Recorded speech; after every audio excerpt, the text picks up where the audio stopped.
বাংলাদেশ উন্মুক্ত বিশ্ববিদ্যালয়ের এসএসসি পরীক্ষা 2026-এ যারা আগামী 21/8/2026 তারিখ রোজ শুক্রবার ইতিহাস দ্বিতীয় পত্র 2855 এই সাবজেক্টে যারা পরীক্ষায় অংশগ্রহণ করবেন, আপনাদের জন্য আজকের ভিডিওটি খুবই গুরুত্বপূর্ণ।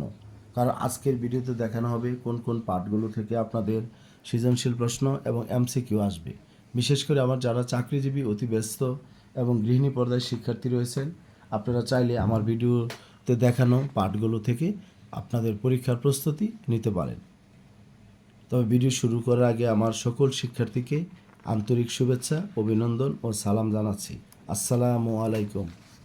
এখানে আমি আপনাদেরকে দেখাবো যে আসলে এই ইতিহাস দ্বিতীয় পত্র চ্যাপ্টারটা একটু কঠিন, কারণ এটা হলো আন্তর্জাতিকভাবে ইতিহাস, এটা শুধু বাংলাদেশের ইতিহাস না। সেই জন্য আপনাদের এখানে একটু কষ্ট হবে। তারপর আমি আপনাদেরকে যে পার্টগুলো দেখাবো, চেষ্টা করবেন এগুলো থেকে আপনাদের পরীক্ষার প্রস্তুতিটা নেওয়ার জন্য। সূচিপত্রটা দেখতে পাচ্ছেন। যেমন ইউনিট 1 সম্পূর্ণ ইউনিটটা পড়বেন। শিল্প বিপ্লব, শিল্প বিপ্লবের কারণ, শিল্প বিপ্লবোত্তর ফলাফল। আর ইউনিট 2ও সম্পূর্ণটা পড়ব। ইউনিট 1 আর 2 আমি কোনো কিছু বাদ দিতে যাচ্ছি না, কারণ এটা খুবই গুরুত্বপূর্ণ। আর ইউনিট 3 এসে আপনারা এই যে পার্ট 3, 4, 5, 6, 7 এগুলো পড়বেন। তারপরে ইউনিট 4 শুধু আপনারা এই যে বলশেবিক বিপ্লবের কারণ, তারপরে বলশেবিক বিপ্লবের ঘটনা, প্রভাব, ফলাফল। তার মানে এখানে আপনারা এই জায়গা থেকে পার্ট 4 আর 5 পড়বেন। ইউনিট 5 এখানে আমাদের পার্ট 2, 3, 4 এই অংশগুলো আপনারা পড়ার চেষ্টা করবেন। 2, 3, 4।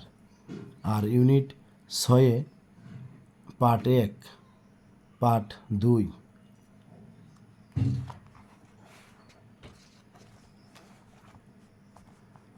Unit 7 part 1, part 3।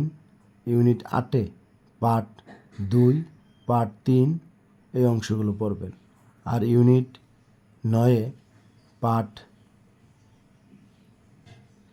1, 2, 4। তবে আপনারা আমি যেই পার্টগুলো আমি আপনাদের দেখিয়েছি, এগুলো থেকে আপনারা চাইলে ভালোভাবে প্রস্তুতি নিতে পারবেন। যাই শিক্ষার্থী, তবে কথা বাড়াবো না। আপনারা যেহেতু এই সাবজেক্টের প্রত্যেকটা পার্ট কিন্তু কঠিন। যদি আপনাদের অনলাইন ক্লাস প্রয়োজন হয়, বা আপনারা যদি মনে করেন যে আমি এখানে ভিডিও আপলোড দিলে আপনারা দেখবেন, তাহলে শিক্ষার্থীরা আপনারা জানাবেন। কারণ আমি আমার অনেক ব্যস্ততার মধ্যে আমি আপনাদেরকে এই ভিডিওগুলো তৈরি করে দিচ্ছি। হয়তোবা আপনাদের তেমন উপকারে আসবে না, হয়তো কারো কারো উপকারে আসবে। কারণ আপনারা অনেকে সিদ্ধান্ত নিতে চাচ্ছেন, কিন্তু কীভাবে নেবেন, কোন পার্ট পড়বেন সেগুলো বুঝতে পারেন না। সেই জন্য মূলত আপনাদের জন্য কাজটি করে দেওয়া। আর যদি জরুরি কোনো প্রয়োজন থাকে 01609781125 এই হোয়াটসঅ্যাপ নাম্বারে আপনারা যোগাযোগ করবেন। সবাই ভালো থাকবেন, সুস্থ থাকবেন। আসসালামু আলাইকুম।